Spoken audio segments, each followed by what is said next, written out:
നമ്മുടെ കോളേജുകൾ നടത്താൻ ഏറ്റവും അടിസ്ഥാനപരമായിട്ട് നമുക്ക് ആവശ്യമായി വരുന്ന ഒരു കാര്യം ChatGPT ഔട്ട്സ്കിൽ ചെയ്യുന്ന അധ്യാപകരാണ്.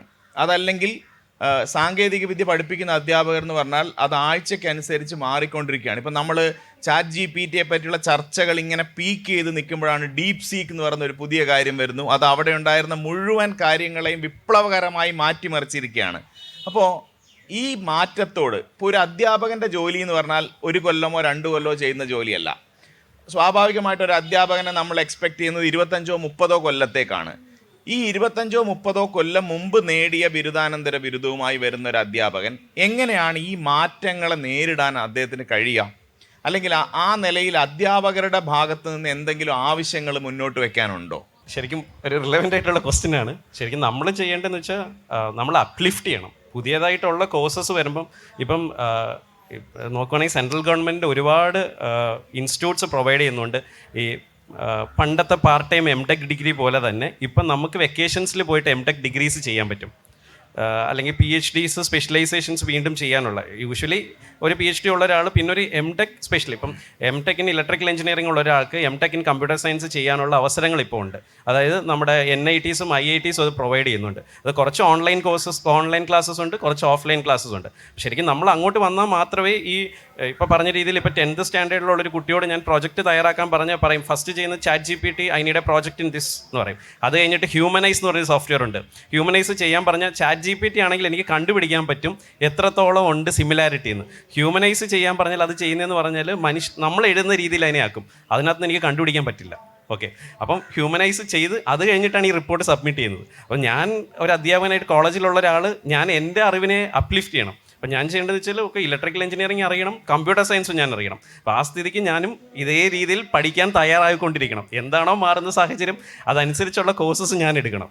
അപ്പോൾ ഇതേ പറഞ്ഞ രീതിയിൽ തന്നെ ഇപ്പോൾ വരുന്ന കുട്ടികൾ ശരിക്കും മൊബൈൽ ഫോൺസ് അല്ലെങ്കിൽ കമ്പ്യൂട്ടർ അഡിക്റ്റഡ് ആണ്. അവർക്ക് നമ്മളെക്കാളും കൂടുതൽ ഇതിൻ്റെ നോളജസ് ഉണ്ട്. പക്ഷെ അത് ഏത് തരത്തിൽ യൂസ് ചെയ്യണം, എങ്ങനെ യൂസ് ചെയ്യണം നമ്മളാണ് അവരെ പറഞ്ഞു പഠിപ്പിക്കേണ്ടത്. ഇപ്പം ഈ പറഞ്ഞു കഴിഞ്ഞാൽ ലാബ്സ് എന്ന് പറഞ്ഞിട്ട് ഓൺലൈൻ പ്ലാറ്റ്ഫോംസ് ഉണ്ട് നമുക്ക് ലാബ് സ്കെയിൽസ് ചെയ്യാൻ വേണ്ടി. ഇതിലൊക്കെ എന്ന് പറഞ്ഞാൽ നമ്മുടെ എക്സ്പെരിമെൻറ്റ്സ് ചെയ്ത് വെച്ചിട്ടുണ്ട്. അതൊക്കെ ഒരു സിമുലേഷൻ ടൂള് മാത്രമാണ് ശരിക്കും പറഞ്ഞാൽ. പക്ഷെ ഒരു ഫാക്കൽറ്റി ഒരു ക്ലാസ്സിൽ നിന്ന് എടുത്ത് കൊടുക്കുന്നതും ഈ സിമുലേഷൻ ടൂളിൽ നിന്ന് പഠിക്കുന്നത് തമ്മിൽ ഭയങ്കര ഡിഫറൻസ് ഉണ്ട്. അപ്പം നമ്മളപ്പം ഈ പറഞ്ഞ രീതിയിൽ ChatGPT ആയിക്കോട്ടെ, സിമുലേഷൻ ടൂൾസ് ആയിക്കോട്ടെ, ലാബ്സ് ആയിക്കോട്ടെ, അല്ലെങ്കിൽ ലാബ്സ് വെർച്വൽ ലാബ്സ് ആയിക്കോട്ടെ, അതെന്തൊക്കെ വരട്ടെ, പക്ഷേ ആസ് എ ഫാക്കൽറ്റി നമ്മൾ നമ്മുടെ നോളജിനെ അപ്ലിഫ്റ്റ് ചെയ്യുക, പുതിയ കോഴ്സസ് നമുക്ക് ചെയ്യണം. പിന്നെ അതേകൂടെ തന്നെ ഇപ്പോൾ കോളേജിൽ ഞാൻ ഇലക്ട്രിക്കൽ എഞ്ചിനീയറിംഗ് അല്ലെങ്കിൽ കമ്പ്യൂട്ടർ സയൻസിന് ചേരുവാണെങ്കിൽ എനിക്ക് മൈനർ ഡിഗ്രി എന്ന് പറഞ്ഞ ഓപ്ഷൻ ഉണ്ട്. അപ്പം എനിക്ക് മൈനർ ഡിഗ്രി ഇപ്പോൾ കമ്പ്യൂട്ടർ സയൻസിന് ഞാൻ ജോയിൻ ചെയ്താൽ minor degree in electrical engineering എനിക്ക് എടുക്കാൻ പറ്റും. 18 ക്രെഡിറ്റ് ഉള്ളൊരു കോഴ്സും കൂടെ എടുത്ത് പഠിച്ചിട്ട് എനിക്ക് വരാൻ പറ്റും. പിന്നെ അതേ രീതിയിൽ നമ്മുടെ വേറൊരു സിസ്റ്റം ഉണ്ട്. ഇപ്പം ഞാൻ 4 ഇയർ ഡിഗ്രിക്ക് ചേർന്നു, അല്ലെങ്കിൽ integrated degree course 5 year integrated degree കോഴ്സിന് ചേർന്നു. ഇപ്പം 2 വർഷം കഴിഞ്ഞപ്പോൾ എനിക്ക് തോന്നുന്നു ഓക്കെ, എനിക്ക് പണ്ടൊക്കെ നമ്മൾ ഡ്രോപ്പ് ഔട്ട് ചെയ്യുമായിരുന്നു ചെയ്യുന്നത്. ഇപ്പം ഫസ്റ്റ് ഇയർ കഴിഞ്ഞ് ഞാൻ ഇറങ്ങുവാണെങ്കിൽ എനിക്ക് സർട്ടിഫിക്കേഷൻ കോഴ്സ് കിട്ടും. 2 ഇയേഴ്സ് കഴിഞ്ഞാൽ ഡിപ്ലോമ കോഴ്സസ് കിട്ടും.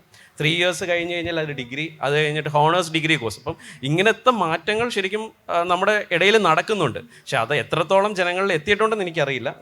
ഇതേപോലെ തന്നെ എല്ലാവരും മീൻസ് എല്ലാ ഫാക്കൽറ്റീസ് അല്ലെങ്കിൽ അധ്യാപനത്തിലുള്ള എല്ലാവരും ഇതിനെക്കുറിച്ചൊരു ഐഡിയ കിട്ടുവാണെങ്കിൽ എല്ലാവർക്കും അപ്ലിഫ്റ്റ് ചെയ്യാവുന്നതേ ഉള്ളൂ ഇങ്ങനത്തെ കാര്യങ്ങൾ. അപ്പോൾ ഈ പറഞ്ഞ രീതിയിൽ ടെക്നോളജി നമ്മുടെ അകലെ അല്ല ശരിക്കും പറഞ്ഞാൽ. It's like in A finger tip we can reach the technology. ഇപ്പോൾ വീട്ടിലിരുന്ന് തന്നെ എനിക്കൊരു കോഴ്സ് ചെയ്യാൻ പറ്റുന്നുണ്ട്. ഇപ്പം കോഴ്സസ് ഉണ്ട്, NPTEL കോഴ്സസ് ഉണ്ട്, അല്ലെങ്കിൽ നമ്മുടെ എല്ലാ സോഫ്റ്റ്വെയർസും അവരുടെ സൊസൈറ്റിയൽ റെസ്പോൺസിബിലിറ്റി എന്ന് പറഞ്ഞാൽ ഇൻഫോസിസ് സ്പ്രിംഗ് ബോർഡ് എന്ന് പറഞ്ഞിട്ട് ഇതുണ്ട്. സാധാരണ ഒരു മനുഷ്യന് ചെയ്യാവുന്ന ബേസിക് C പ്രോഗ്രാമിംഗ് അല്ലെങ്കിൽ എക്സൽ ഷീറ്റ് അങ്ങനെയൊക്കെ ഉള്ള ചെറിയ ചെറിയ കോഴ്സുകളുണ്ട്.